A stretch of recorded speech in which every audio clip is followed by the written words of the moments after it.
حضرت سیدنا ابو ہریرہ رضی اللہ تعالیٰ عنہ سے یہ حدیث روایت ہے کہ آقا کریم صلی اللہ علیہ وسلم نے ارشاد فرمایا، بڑی ایمان افروز حدیث مبارکہ ہے،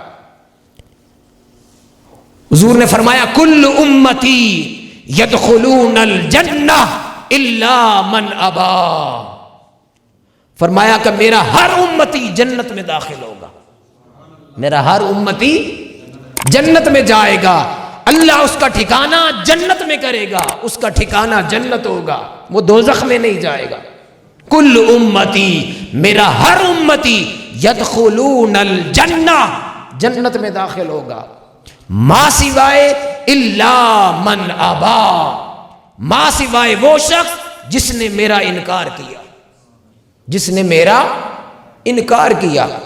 اس پر صحابہ عرض کرتے ہیں قالوا یا رسول اللہ ومن یأبا، آقا ایسا بھی کوئی بد نصیب ہوگا جو آپ کا انکار کرے، آپ کا کہا نہ مانے؟ آقا ایسا کون ہوگا جو دنیا کے اندر آپ کا انکار کرے؟ اس پر تاجدار کائنات صلی اللہ علیہ وسلم نے فرمایا قال من اطانی دخل الجنہ، جس نے دنیا کے اندر میری اتباع کی، جس نے دنیا کے اندر میری فرما برداری کی، میری اطاعت کی، میری تعلیمات کو مانا اور میری سنت اور میرے اسوہ کے مطابق زندگی کو بسر کیا، فرمایا کہ دخل الجنہ، اللہ اسے جنت میں داخل فرمائے گا۔ اللہ اسے کہاں داخل فرمائے گا؟ جنت میں داخل فرمائے گا۔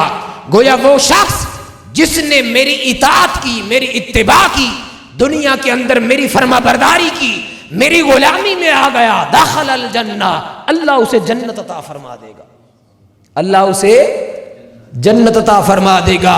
ومن عصانی فقد ابا، اور جس نے میری نافرمانی کی، اس کی زندگی میں میرا اسوہ نہ رہا، میری اطاعت نہ کی، میری فرما برداری نہ کی، فرمایا کہ اس نے میرا انکار کیا، اور جس نے میرا انکار کیا وہ جنت میں داخل نہیں ہوگا۔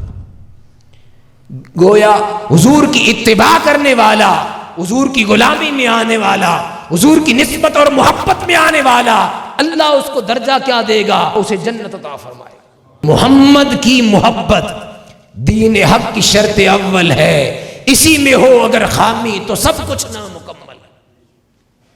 تو حضور کی محبت، حضور کی غلامی، حضور کی اتباع، حضور کی نسبت، حضور کے اسوہ حسنہ کو اپنانا، یہی ایمان ہے اور یہی سب کچھ ہے، یہی ایمان ہے۔ اگر حضور کی غلامی مل گئی، حضور کی اتباع اور فرما برداری مل گئی تو گویا ہمیں کل جہان مل گیا اور جنت ہماری ہو جائے گی۔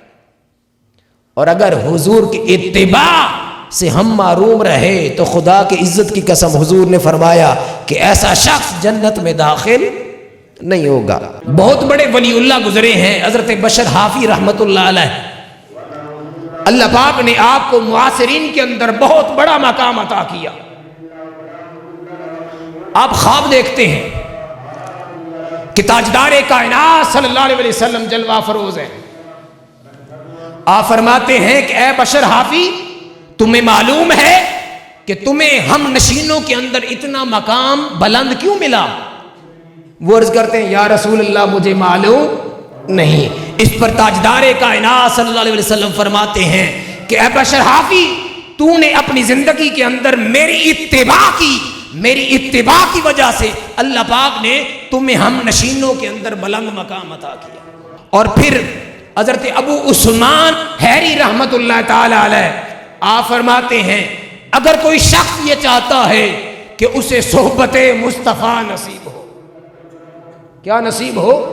حضور کی صحبت نصیب ہو، اس کی خواہش ہے کہ میں حضور کی مجلس میں بیٹھوں، میں حضور کی زیارت کروں، اگر کوئی شخص اس بات کا متمنی ہے کہ اس کو صحبت مصطفیٰ نصیب ہو، مجلس مصطفیٰ نصیب ہو، نشست مصطفیٰ نصیب ہو، تو وہ کیا کرے؟